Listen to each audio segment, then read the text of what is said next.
ने कहा कि हनुमान, संसार की और कोई वस्तु मुझे नहीं चाहिए, मुझे तो केवल भाव चाहिए, क्योंकि मैं धन का भूखा नहीं हूं, पद प्रतिष्ठा का भूखा नहीं हूं,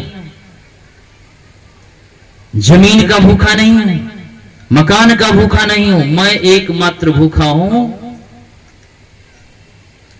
तो भाव का भूखा हूं मैं। भगवान कहते हैं कि भाव का भूखा हूं मैं, बस भाव ही सब सार है, भाव से मुझको भजे तो भव से बेड़ा पार है, अन्न धन और वस्त्र भूषण कुछ न मुझको चाहिए, आप हो जावे मेरा पूर्ण यह सत्कार है, भाव बिन सर्वस्व भी दे डाले तो मैं लेता नहीं, भाव से एक फूल भी दे तो मुझे स्वीकार है, भाव जिस जन में नहीं उसकी मुझे चिंता नहीं, भाव वाले भक्त का भरपूर मुझ पर भार है, और बांध लेते हैं मुझे जब भक्त दृढ़ जंजीर में, तो इसलिए इस भूमि पर होता मेरा अवतार है। श्री सद्गुरु महाराज की जय। प्रभु को तो भाव चाहिए। आपकी ऊंची इमारत नहीं, शबरी माता की टूटी फूटी झोपड़ी में भाव, विदुरानी का भाव, विदुर जी का भाव।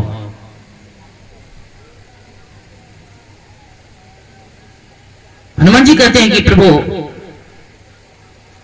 अभी जो आपने विभीषण जी से कहा कि कहो लंकेश, तो लंका का मालिक अधिपति तो अभी रावण है। अब विभीषण जी आपकी शरण में आए तो आपने विभीषण जी को लंकेश कह दिया, तो आपकी वाणी तो कभी असत्य हो नहीं सकती है। विभीषण जी को आपने लंकेश कह दिया तो लंका का अधिपति तो विभीषण को आपने बना दिया। लेकिन प्रभु, एक जिज्ञासा है, विभीषण जी की तरह भी आपसे क्षमा प्रार्थी होने के लिए यदि रावण आपकी शरण में आ जाए तब आप क्या करेंगे?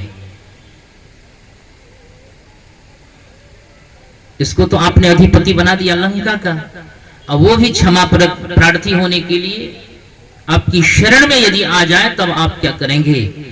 भगवान मर्यादा पुरुषोत्तम श्री रामचंद्र जी महाराज ने कहा कि हनुमान, सुग्रीव,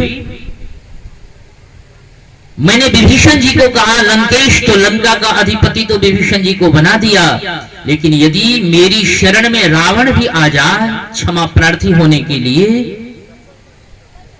तो अयोध्या की राजगद्दी अभी खाली है। भरत जी चित्रकूट से मेरे खड़ाओं को लेकर के और अयोध्या की राजगद्दी राज सिंहासन पर रख करके चले गए हैं नंदीग्राम में तपस्या करने के लिए। अयोध्या की राजगद्दी अभी खाली है। यदि रावण मेरी शरण में आ जाएगा क्षमा प्रार्थी होने के लिए, तो रावण को मैं अयोध्या का राज तिलक कर दूंगा। श्री सद्गुरु महाराज की ऐसो को उदार जग माही, बिन सेवा जो द्रवे दीन पर राम सरिस को नाही। वो स्वामी तुलसीदास जी महाराज ने लिखने की कृपा की। तो मैं यह कह रहा था कि विभीषण जी आए प्रभु की शरण में, तो आते ही अयोध्या के अधिपति बन गए।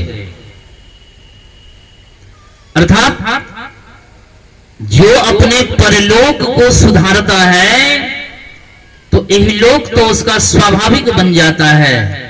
परमात्मा प्रभु श्री राम की शरण में विभीषण जी आए तो सांसारिक सुख तो उसे स्वाभाविक मिल गया, लंका के अधिपति बन गए।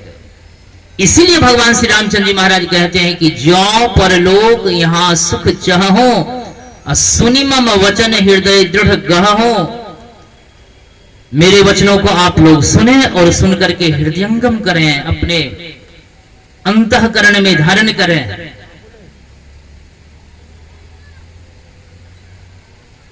नहीं तो एक गुरु जी थे,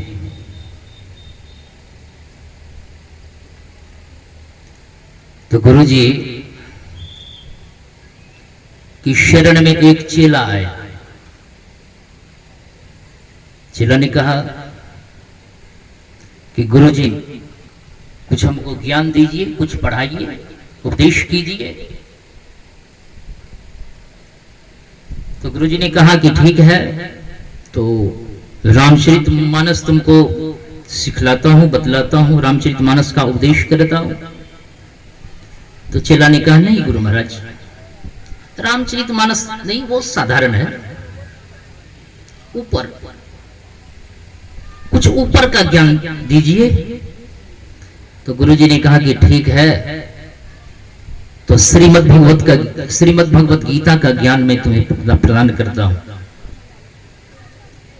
तो श्रीमद् भगवत गीता का ज्ञान प्रदान करने लगे, उपदेश करने लगे, उपदेश करते गए। तो श्रीमद् भगवत गीता प्रारंभ में ही उसकी महिमा का वर्णन है। तो उसमें एक श्लोक है, सर्वोपनिषदों को गावो दोग्धा गोपालनंदन, दोग्धा गोपालनंदन। सभी उपनिषद गाय हैं, उस गाय को दोहने वाले भगवान कृष्ण हैं। प्रवचन हो गया लगातार कई दिनों तक।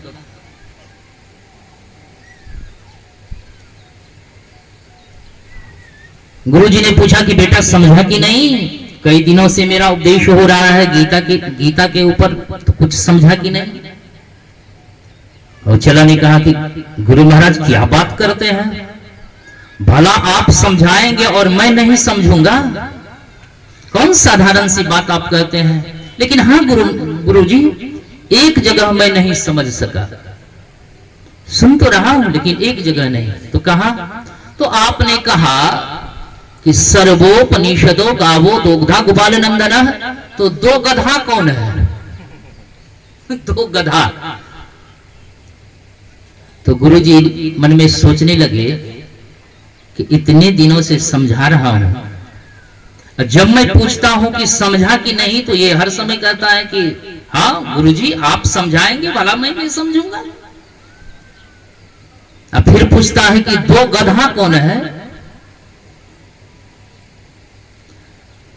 तो गुरुजी ने कहा कि एक गधा मैं और दूसरा गधा तुम। भगवान मर्यादा पुरुषोत्तम श्री रामचंद्र जी महाराज कहते हैं कि इस तरह से कथा सुनेंगे तब नहीं होगा। सुनी मम वचन हृदय दृढ़ गहो। कल आप लोगों ने सुना कि कथा किस प्रकार से श्रवण करना चाहिए। मच्चित्ता